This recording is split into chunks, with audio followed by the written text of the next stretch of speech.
Hello, welcome back to another episode of the Doug Las Vegas Bets UFC Betting Show.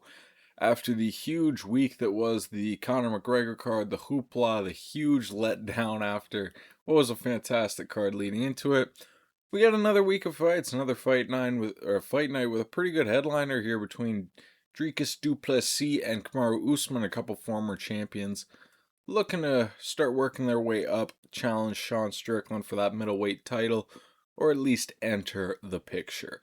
I'm not going to go over the entire card today. I'm just going to do the main card and a couple other fights. I got 7 fights here that I'm going to break down. Honestly, just it's been a lot of tape lately. It's a busy week. I'm not even going to get to watch the entire card on Saturday. I'm going to miss a little bit of it. So I'm doing what I can here. So I'm going to go over these fights. I do like a lot of these matchups. We've got a lot of closely lined fights. I've got a couple spots down that I'm excited to talk about here. So without further ado, let's get into this. Alright, so we'll start off here with this main event. Dricus Du Plessis versus Kamaru Usman. I think this is kind of a surprising matchup to a lot of people. I mean, DDP's in a weird spot. You're always put in a weird spot when you claim the belt, you hold it for a little while, and then you lose in such dominant fashion. You couldn't really give him the rematch with Hamza because the fight wasn't generally competitive. Then you've got the top contenders. I mean, they gave Strickland the shot because there was so much juice around that. But at the same time, if you want to give DDP to Imavov, how many times does Imavov have to fight before he wins the title? So all of a sudden, you were looking at the Brendan Allen as what I thought and many others thought was the slam dunk booking. Allen says he doesn't want to wait till Dricus is available and takes the Edmund Shabazian fight. Now, all of a sudden, they're left here with Usman, which, I mean, I think this is a very intriguing matchup. I've seen a lot of people on both sides of it. You can never discount Kamaru Usman as much as we haven't seen him in the last few years. He was a big underdog last time against Joaquin Buckley, and people reminded everyone, just because he is 39 years of age, just because he's not a champion anymore, the guy's still got a lot of tools in the arsenal. So I do like what they came up with here. I think it's a very intriguing main event stylistically. It gives DDP a good excuse to work on the wrestling defense, which was clearly the flaw against Hamzat. So let's start with DDP. He's been a very difficult guy to break down for most of his career because of the awkwardness of his style. But I'm pretty happy with the read I've always had on him. I look back and I've bet against him a few times and lost. But more often than not, I've been behind him in the big spots. One of my favorite bets ever, I've brought it up a few times. I think it might be the greatest bet I've ever made, was Dricus Du Plessis inside the distance only against Robert Whittaker at plus 350. I mean, with the power of hindsight, that number was absolutely ridiculous. Dricus Du Plessis should have been favored in that fight outright, but especially inside the distance. I mean, he had all the finishing upside in there. We've seen he is ridiculously durable, has a fantastic chin, and he is a finisher. Some people forget because he had the decisions over Sean Strickland. He's only got one finish in the last 4 fights he's been out there. This guy is a finisher. He came into the UFC and just finished everyone except Brad Tavares on his route to the Sean Strickland fight where he claimed the title. So this guy gets it done inside the distance. He's got that powerful, awkward style. Obviously, there's big power in his hands. We've seen that going back to the debut, the Trevin Giles knockout, the Robert Whittaker knockout, which I just mentioned. His ground game, I think, especially after the Chimaev performance, has gotten really underrated. It's always been kind of awkward. We saw weird moments like him dropping Derek Brunson on top of himself and getting out wrestled in that fight. But as far as submission game, he's always been very elite. He knows how to use his strength. He's a freakishly strong guy for the size. You can just immediately tell by watching guys try to hold him down. He gets out of some of these positions just off purely being stupidly stronger than the other person. Even against Hamzat, like late in the first round and in the 5th round, he was able to get up sometimes, and it certainly wasn't because he figured out a new technique. He was just that strong. But he does have some decent submission game. There's that video that goes around of him submitting a bunch of credentialed grapplers in a row, a bunch of black belts. Just very impressive stuff on the ground from him, submission game wise, and not always the most technical. But again, having that strength and knowing how to use it is something that he's very good at. So overall, just a guy who's dangerous everywhere, very durable, very awkward, very difficult to deal with. And I mean, it's easy to forget that this guy was on his way to becoming one of the best middleweights ever before he ran into a phenom in Khamzat Chimaev who perfectly exploited the weakest part of his game. Now on the other side, Kamaru Usman, he's been a dominant champion. I mean, I talk about Dricus Du Plessis being on his way to being one of the greatest middleweights. Kamaru Usman was one of the greatest welterweights of all time. We saw him defend the belt a couple times against Colby Covington, Jorge Masvidal, 2 fights against him, Gilbert Burns as well. Over the course of that, he went from kind of being a grinded out clinch wrestler where, he wore down Tyron Woodley and, earned the Snoozman nickname, wasn't the most exciting fighter. It was just kind of a grind him out college wrestler style. Didn't even necessarily have like a dominant top game. But over the years, he evolved his striking, especially working with Trevor Whitman, developed a very nice jab. And you saw through the fights with Gilbert Burns and Jorge Masvidal, eventually he reached a point where he was using his striking to defend his world title more than his wrestling. That being said, eventually the title reign came to an end with a shocking head kick against Leon Edwards and came back, was injured in that second Leon Edwards fight going in, didn't look very good. So, it's tough to get a read on that. I mean, I think at that point, we saw Leon controlled by a couple wrestlers, Muhammad and Sean Brady after that. I think it was just a matter of, Leon hit his prime so perfectly. It was is a very good fighter, and had the style to catch Kamaru. I mean, Kamaru was about to beat him the first time, but that's the margins you fight on, and when you're talking about championship level MMA. Since then, it's kind of tough to say where Usman's going, how much he's declined or anything, because we just saw the short notice fight with Hamza, which I'm still talking about was the same year as that third Leon Edwards fight. So this is still back in 2023. This is still a long time ago. In that fight, he did look pretty good, although he was controlled in the wrestling by the same guy who controlled DDP, which is a lot of people's smoking gun to DDP can't wrestle because he got controlled by Hamza a lot. Well, Kamaru Usman's a wrestler by trade, a wrestler his whole life, and he still got controlled by Hamzat enough that he lost over 3 rounds. A less experienced version of Hamzat, might I add. So, I'm not saying he looked bad in that fight either, especially with the short notice, and he was able to win the striking enough that even some people disagree with that decision. Some people had a 2-3 Usman. I think Khamzat did enough to secure that third round and get the fight, but that's not the point. Then the most recent time we saw him, again, over a year off, after he was out almost 2 years, out a year and a half after the Khamzat fight to fighting Joaquin Buckley, and now he's been out a year and a half since then. Or not a year and a half since then, just over a year since then, excuse me, a year and a month as of today. But that was a good performance.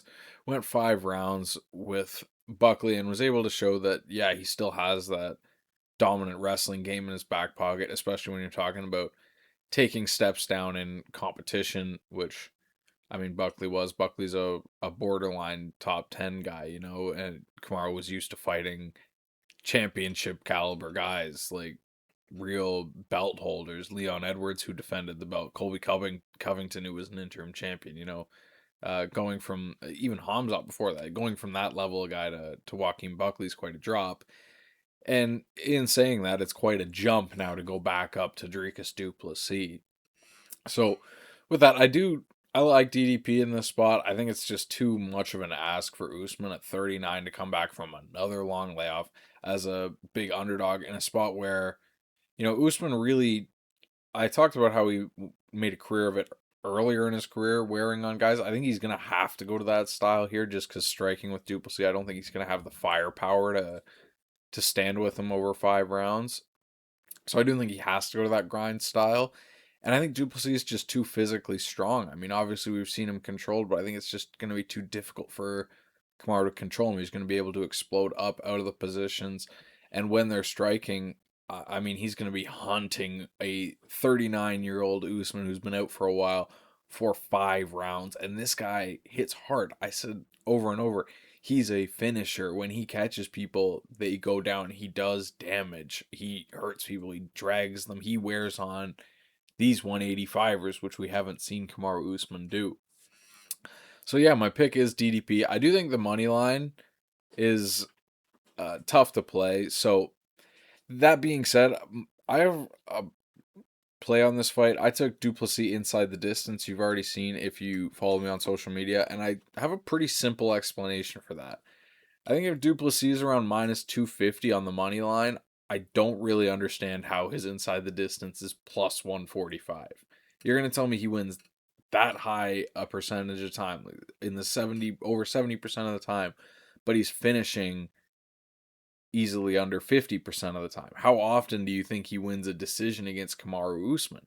I mean, this guy is a finisher through and through. Of course, we saw him go to decision with a prime Sean Strickland, who's historically very durable. I mean, we saw Hamza Chimaev couldn't finish him. Who's finishing Strickland at 185? It's just Alex Pereira.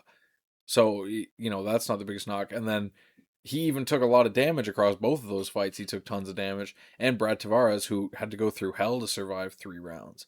So, a 39-year-old Usman, how likely is it, do I think, that he survives 5 rounds? It's possible if he's winning. If DDP is winning the fight, though, I'm not really sure how likely it is that Kamaru survives the whole time. So I think if DDP is that size favorite, you have to make his inside the distance closer to minus 110. So simple as that. Yeah, my prop play of the week is Dricus Du Plessis inside the distance at plus 145. I took 2 units on that. You could go with just the KO. I find it generally unlikely that he submits Usman, but DDP has a pretty good submission game, and I don't want to get burnt if he hurts Usman. Usman turns his back and he jumps on something or grabs a meme guillotine or something. I don't know. I just don't want to get burnt on that, and I'm very happy with plus money on that spot in general. So I took 2 units on that. That's my prop play of the week. As far as an actual prediction, give me Du Plessis by second round knockout. Staying at middleweight here for the co-main event, we got Jared Cannonier taking on Christian Leroy Duncan. Battle of two guys trying to avoid heading in opposite directions in Jared Cannonier's case, or trying to keep the momentum going for Leroy Duncan. We'll start with Cannonier. He's the former title challenger who everyone keeps asking when is he going to fall off that cliff. I mean, he's certainly not prime version anymore. Don't get me wrong. 42 years old, has been dropped a good amount.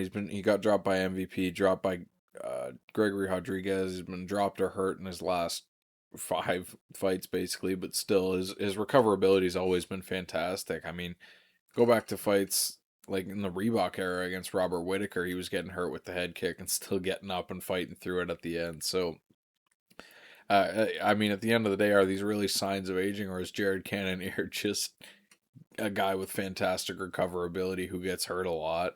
But still, good pressure fighter, decent boxing, good clinch work, powerful guy, and he's been competing with the best of the best in the division for most of his career, even late.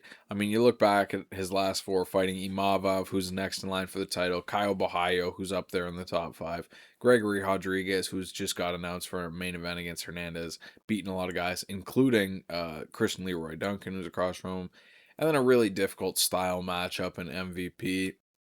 I mean, it's just what I said it is. It's a tough stylistic matchup. I don't necessarily know that MVP is this great fighter, or losing to him proves that Jared Cannonier is way past his prime. I think it's just awkward for him.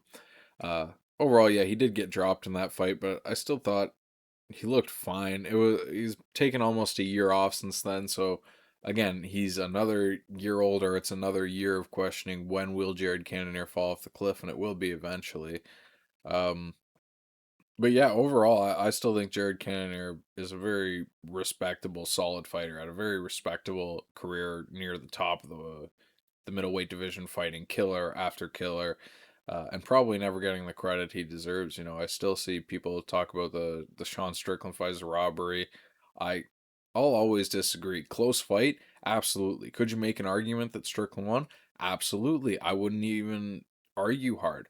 But I scored it for Cannonier. I think you have to acknowledge the argument for scoring it for Cannonier. I think it's a huge disservice to Cannonier, and his overall legacy, because that's one of his best wins.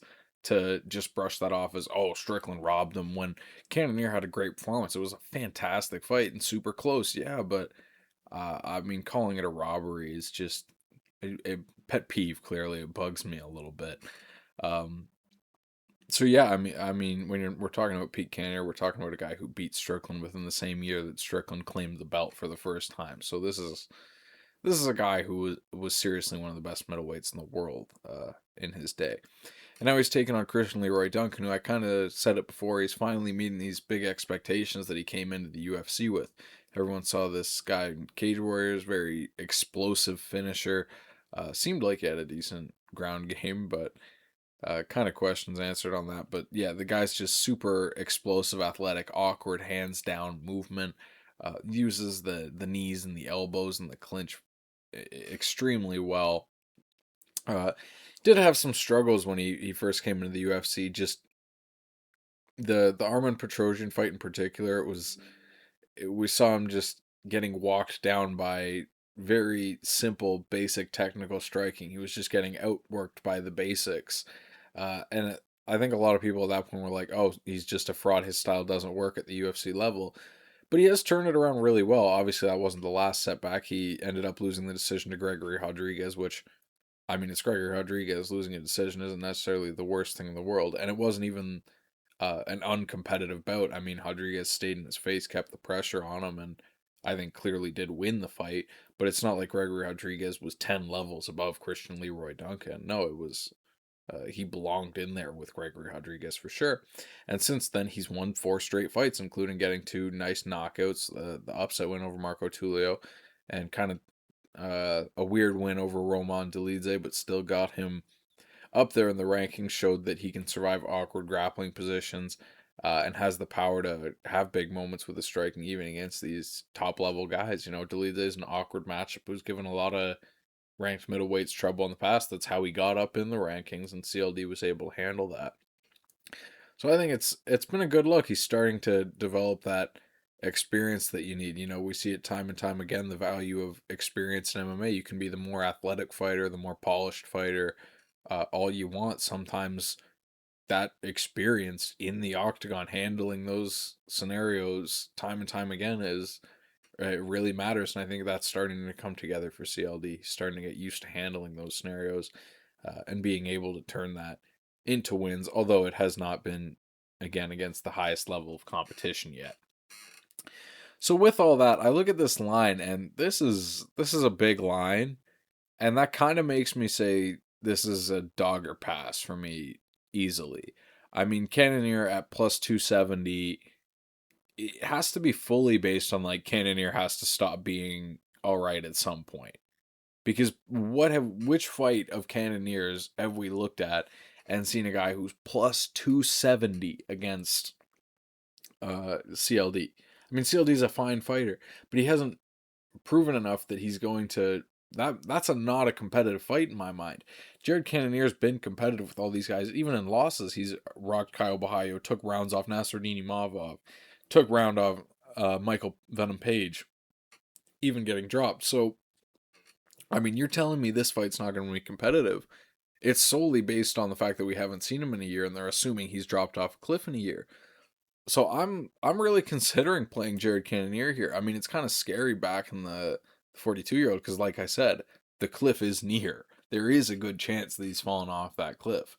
But is it a minus 350 that he's fallen off the cliff? I just don't think so. So, I mean, for my pure pick here, if you're asking me who's more likely to win, Christian Leroy Duncan. But what value does that give you, right? Like, I'm saying, if you're betting this fight, I think it has to be Jared Cannonier. I'm not sure I'm gonna get there on the money line. I'm kind of telling myself, grow some balls if you really believe everything you just said. But that being said, I do have to acknowledge that betting on a 42-year-old is scary. I do acknowledge that the cliff is coming up for him. So uh, it's a bit of a tricky one for me, but at the end of the day, I think my main takeaway is I can't get there on the CLD side. I'd recommend keeping him out of your parlays. It's possible he's the parlay buster. I don't think the value's there. And there might even be value on Jared Cannonier plus 270. You can go check out my socials on Instagram or Twitter later in the week if you want to see if I made a official bet there because I got nothing down right now. But you never know. I'm gonna keep tossing and turning on this one, and I might just get there, or the number might keep getting bigger. If this gets over plus 300, I don't think I'm gonna be able to help myself but take some Cannonier. So, as far as a pick, give me Cannonier to win a 29-28 gritty decision. Some good old clinch work and pressure boxing, baby. Next up, we got Mitch Ramirez versus Chase Hooper at lightweight here. Both of these guys are looking to get back in the win column after having been finished by TKO in their last two bouts. So we'll start with Hooper here. He's the favorite in this one. He's been a favorite through most of his UFC career, going back to his days at 145. Was a big-time prospect with his very slick grappling, which got him some wins before he was even 20 years old. Now grew into that body, kind of came up at lightweight. But it's reached a point where there are massive concerns with the striking. We saw it when he fought Steve Garcia down at 145, got lit up. It didn't come back around for a while. He got on a nice win streak.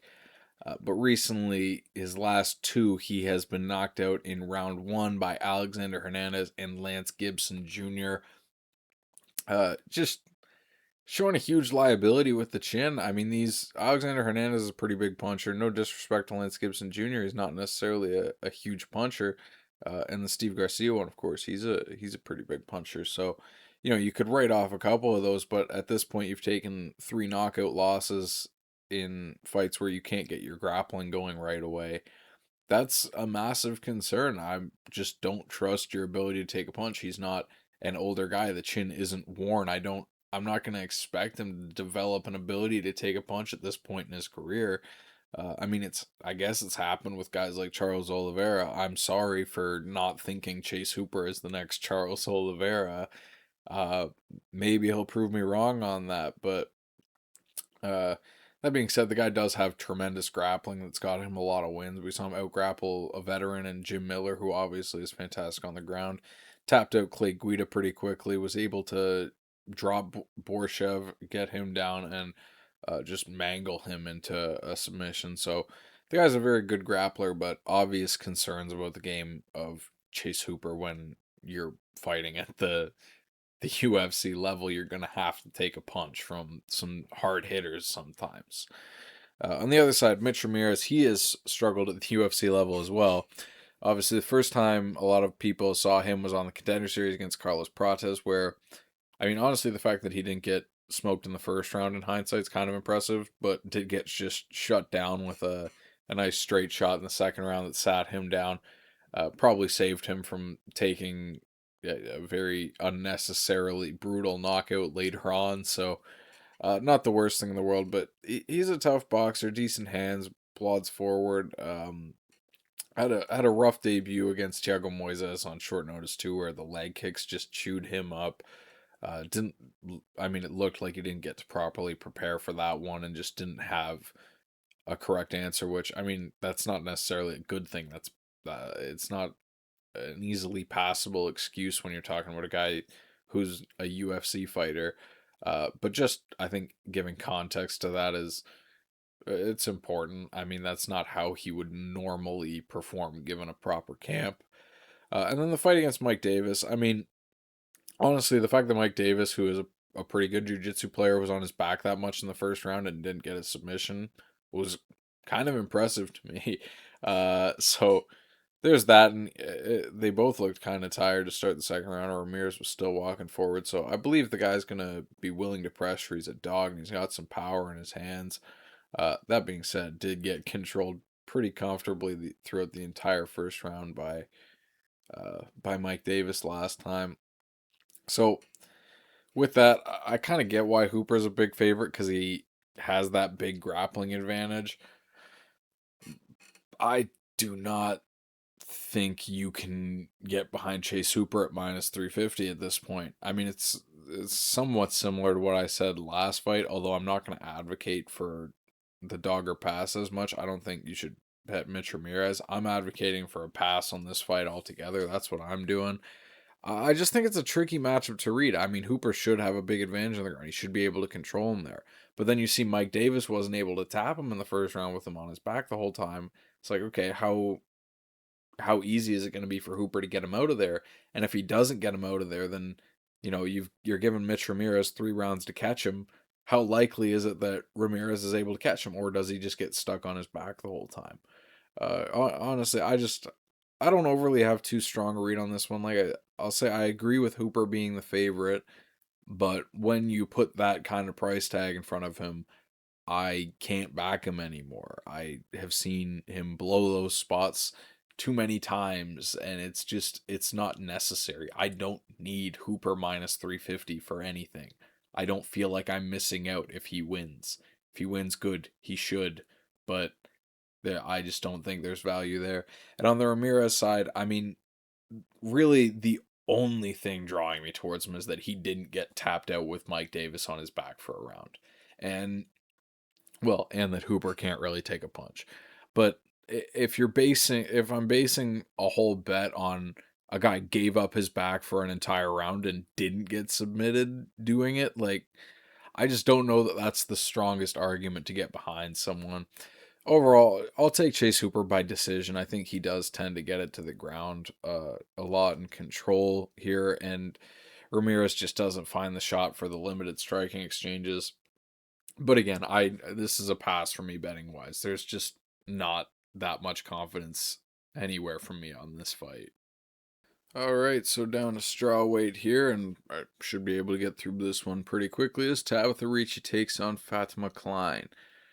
So start with Ricci here. She is a pretty slick grappler. She's got some wins over solid competition. I mean, she got the nice KO over Amanda Ribas where she elbowed her, hurt her eye. Got the close decisions over Tisha Pennington, Angela Hill. Although when her, I'll call it clinch game in wrestling gets shut down, she really struggles. Or when she fights someone who's even better wrestler, which was the case last fight, she gets outright dominated. Virna Jandiroba dominated her on the ground, and then when Yan Xiaonan was able to completely avoid the grappling, Yan Xiaonan dominated her with the striking. So Ricci's game is very predicated on being able to force a grappling match or force a close clinch fight where she can win split decisions. Overall, I think the book's out on Ricci. She hasn't been able to develop any kind of explosive striking game at all, really, and her wrestling clearly hasn't improved much over the years. When you look back at the Jandiroba fight, where, I mean, Jandiroba just was levels above on the mat. It wasn't even close. Jandiroba obviously is a very good wrestler, but it just wasn't competitive. On the Fatima Kline side, I think there's a lot of things to be excited about. Kline came into the UFC with a lot of fanfare, a lot of hype, fighting Jasmine Jasdovicius on short notice up a weight class, and obviously lost that one. But when you look, I mean, Jasdovicius is top 5 at 125, like up a weight class, and she was so young coming into that one as her debut. It's like, the experience she's going to gain from that one is invaluable, even if it was kind of a disappointment at the time. She bounces back, gets 2 knockout wins, and then goes out in November and gets a win over a solid veteran in Angel Hill, who proved she still had it earlier. Angel Hill's coming off a win now over the one champion coming over. So Kline, she's done well in these last 3 fights to prove that, the hype was warranted. She does have the skill set she was hyped up to have. She looks very very dangerous with the 2 knockout wins. She's shown finishing ability, shown a well-rounded skill set with good grappling and good striking. So I'm high on Fatima Kline. I think she can push her way up here and compete for the belt one of these days, still just being 26 years old right now. And with that, I'm going to pick her comfortably in this one. I think probably gets a decision here. Tabatha Ricci has been pretty difficult to put away, even for top girls. Like, Jandiroba not necessarily a finisher, especially not with the knockout. Submission game is going to be very difficult to get Ricci because that's her game. But Yan Xiaonan's a very sharp striker who put a lot of damage on Ricci and showed that, she might not be the most sharp striker, but she can absorb some damage. So I do think this ends up going to decision, but I think Fatima Kline's taking this one comfortably. I have her parlayed here with Seok Ko, who fights earlier on the card at minus 120. I'll talk about that fight when I get to that fight, but I'm pretty confident in Kline as a parlay piece here, even at this big number. This is a spot where I think it's justified because I really struggle to see much of a realistic path to victory here for Ricci. on to the people's main event. If you're tapped in with what's going on, you know exactly what I mean here. A lot of people have talked a lot of shit on this one. Tommy McMillen versus Alberto Montes. Now, I will start with Tommy McMillen, the man of the hour. In some sense, Tommy McMillen has come into the UFC and made waves, to say the least. Obviously, he's all tattooed up, trains with Sean O'Malley under Tim Welsh. Has a good bit of hype behind him. He's 10-0 right now. A lot of finishes, had a crazy win on Contender Series. Credentialed Montana State wrestler with a nice submission game, and obviously had the war to get the knockout in his debut. Honestly, a lot of people say this guy is complete and utter shit, and I'm going to push back on that pretty hard. I get why people see that. When you watch the fight with Manolo Zucchini, his debut, when you watch the Contender Series fight, he's very hittable, he's reckless. There are things to be concerned about. The guy has also shown that he has good fight intangibles, though, if you will. He can take a punch, he can get rocked and keep fighting. He's looks like he can comfortably go 3 rounds all day, no matter how much he gets rocked, mixing in the grappling, keeping a high pace. I mean, I was really impressed with the Contender Series performance, to be honest with you. David Moyen's a legit fighter. I mean, yeah, he's young too, far from his prime, but at ATT training with Sarukian, I think he's going to be a good fighter. I think he's going to find his way into the UFC one day.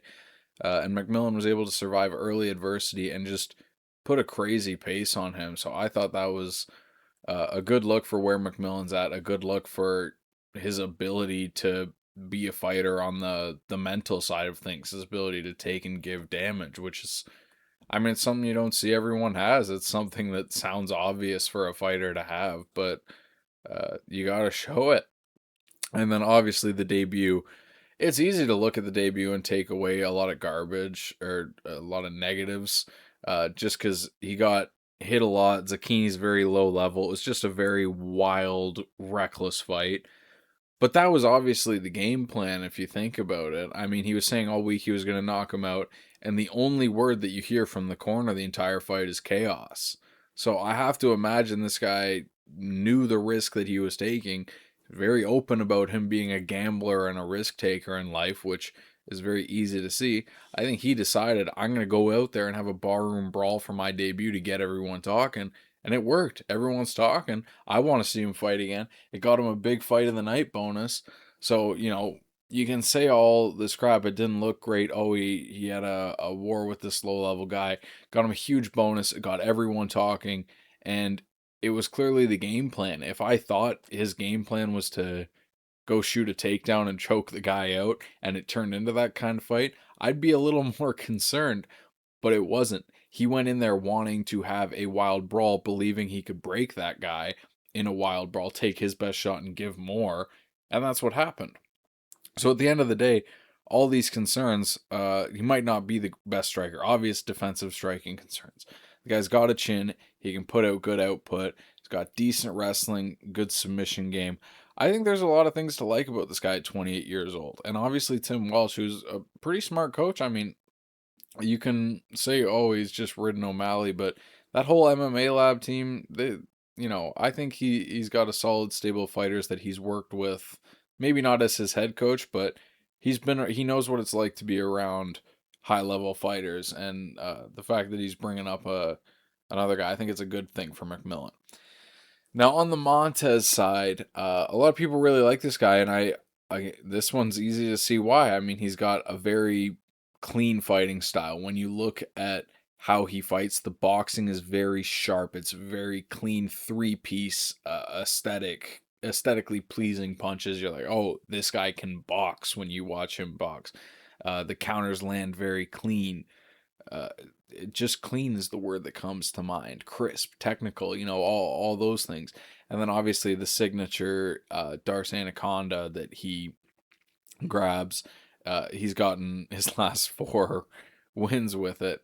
I mean, it's he grabs it really quickly. They talked about it on commentary one time, how his hand positioning is slightly different. That just makes it so so deep. I mean, it's just clear that he has a hell of a squeeze when he locks that up, and he's very good at getting to that position despite not necessarily being a grappler. A lot of times he just finds a way to get above a guy's head and drop them down into that position, or if you shoot a takedown on him or just any kind of level change, he'll immediately threaten that. He's very good at immediately threatening that as his main defense.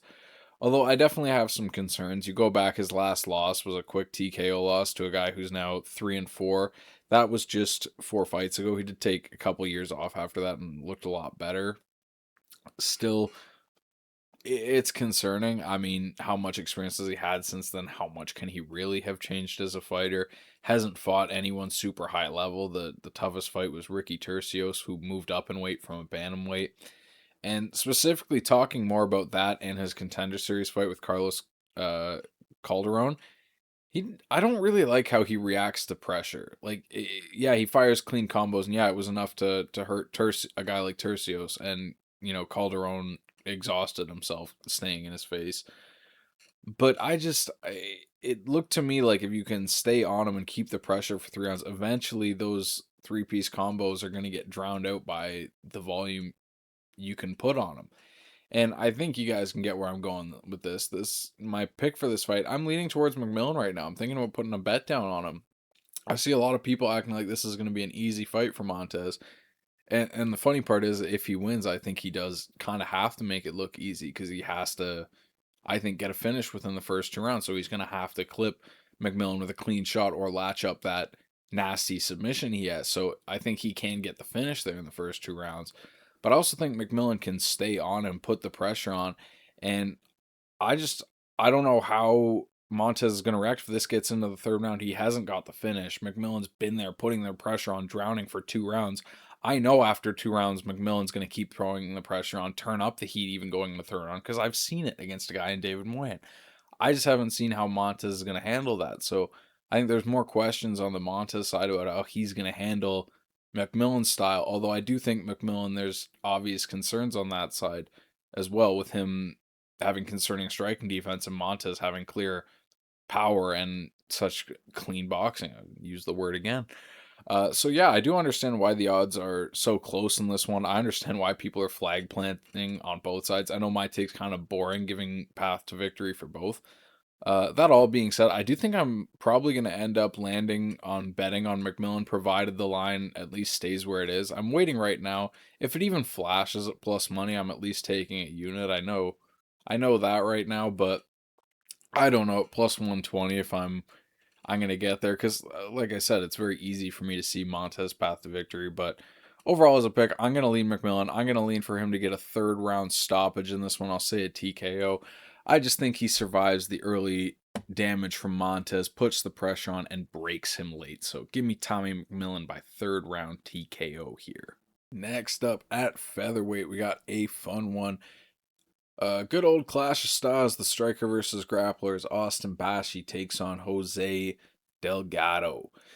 Start by talking about Bashi. This guy is a very credentialed BJJ guy. Came in with a lot of hype as a big favorite on Contender Series. He's still just 24 years old now.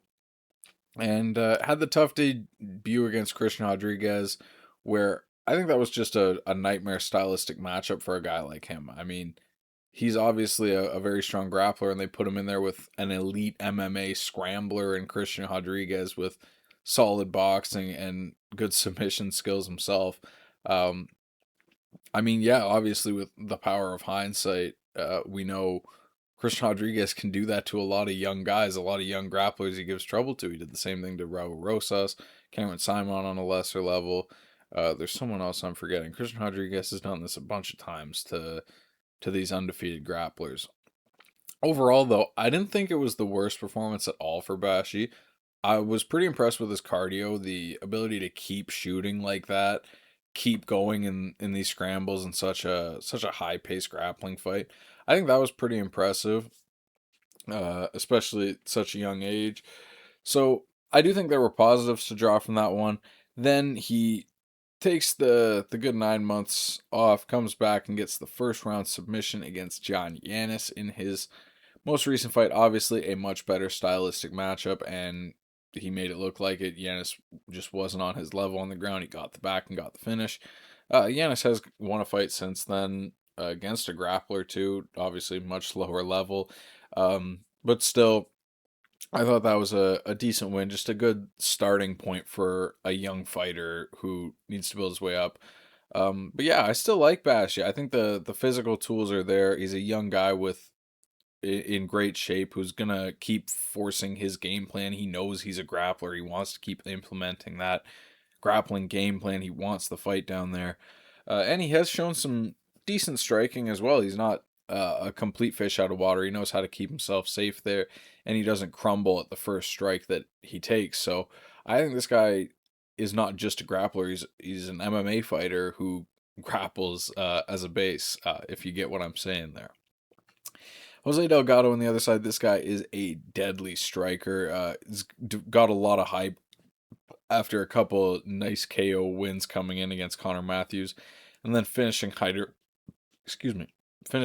Emil in less than 30 seconds. His last two fights, taking big steps up in competitions against veterans Nathaniel Wood and Andre Fili, both went to very close decisions. Had a big moment dropping Nathaniel Wood, but overall the volume got Wood 2 rounds in that one on the judges' cards. And then Andre Fili, I think a lot of people scored that one for Fili. I scored that for Fili. Very, very close fight. I mean, Fili is a tricky veteran who, you know, he's been there, done that, given a lot of people trouble. He's got the well-rounded skill set.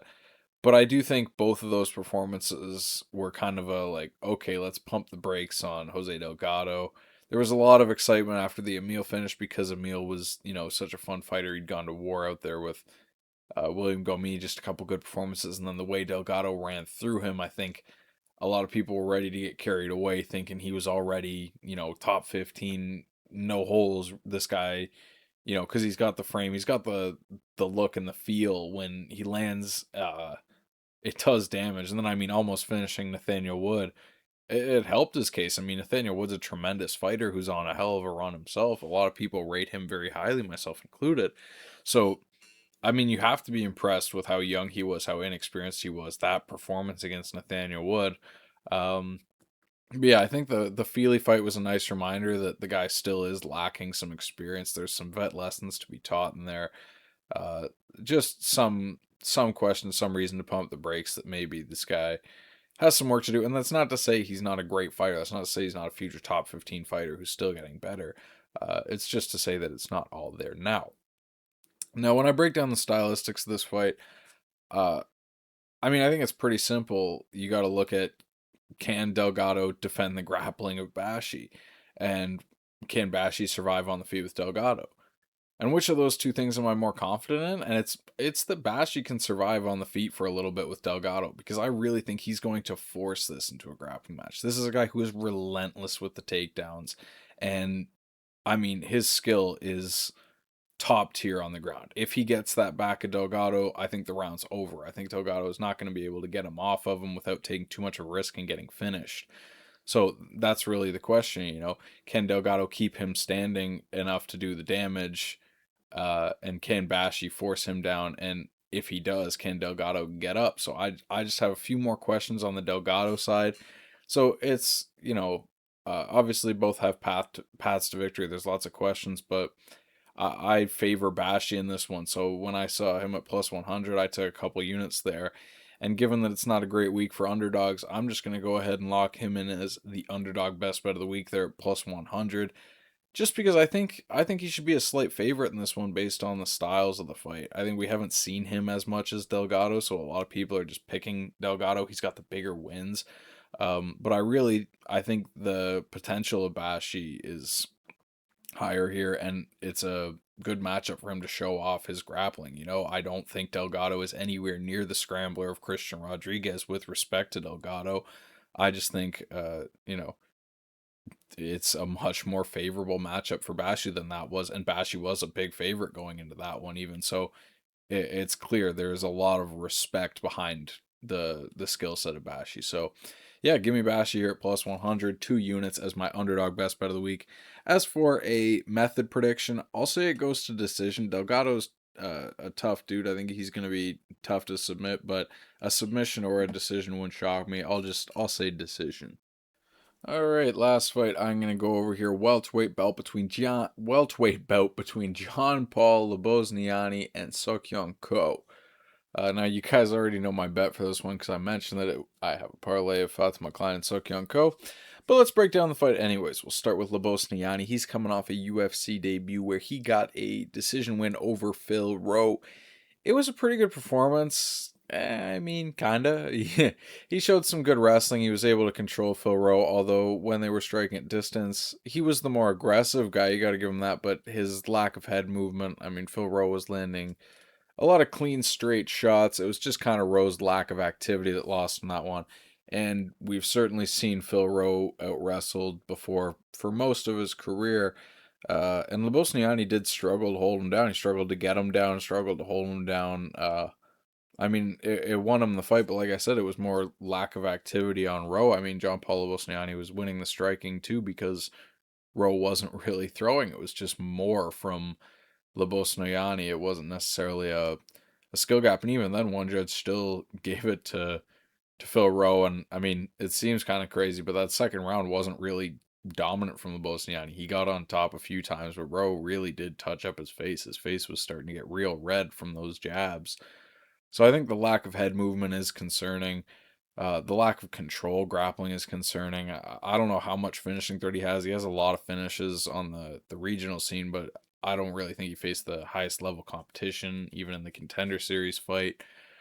So yeah, I still have a lot of questions about Lebosnoyani. I think he's a well-rounded enough fighter that I don't think there's a clear hole in his game. I just don't know where he truly excels yet. He's a very young fighter, so he could still develop. Well, he's 27. He's pretty young, so could still develop, but I'm not overly high on him quite yet.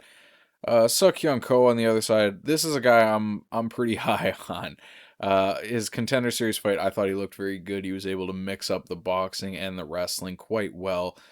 Throws well, wasn't afraid to exchange in the pocket, and mixed his hands well to the body and head in combination, which I always love to see. And then came into the UFC, and he's really been a dominant wrestler in the UFC. Got the big upset over Oban Elliott in his debut, where he just controlled him over 3 rounds. And as much as Oban Elliott might not be the highest level guy, it's been pretty hard to win consistent minutes against him. I mean, even in the loss to Jonathan Mikalev, he was winning all the minutes and got finished in that one. I thought it was pretty impressive to just completely dominate him in the wrestling like that.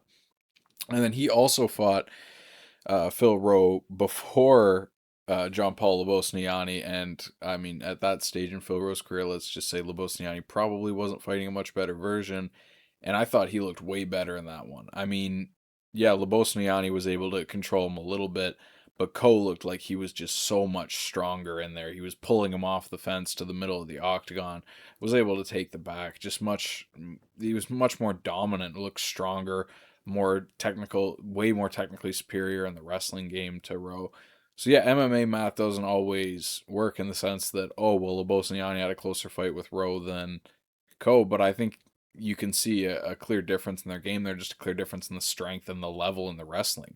So if this is going to be a wrestling fight, I have to assume the stronger guy who was able to get the better positions and has been able to do that more in the UFC, or more that we've seen, should be favored here. And then if they do strike, I also do like Ko. I mean, we haven't really seen him strike that much in the UFC, but I like his boxing. I like how he mixes it head to body, and I don't really like the head movement of Lebosnoyani.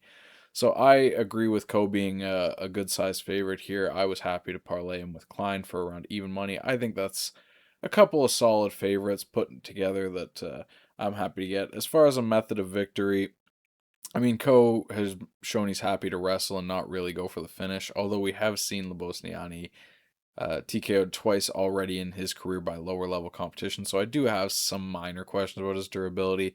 That being said, I'm still going to pick Ko by decision here, just expecting him to use his superior wrestling and control his way to a win here.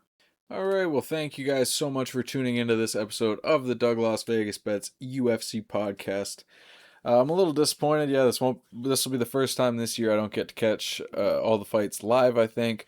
But still a pretty good card. I'm pretty happy with my betting spots. To recap them, we got the prop play of the week in the main event is Du Plessis inside the distance plus 145. Dog of the week is Austin Bashi at plus 100. And I have a parlay of Fatima Kline and Seok Ko.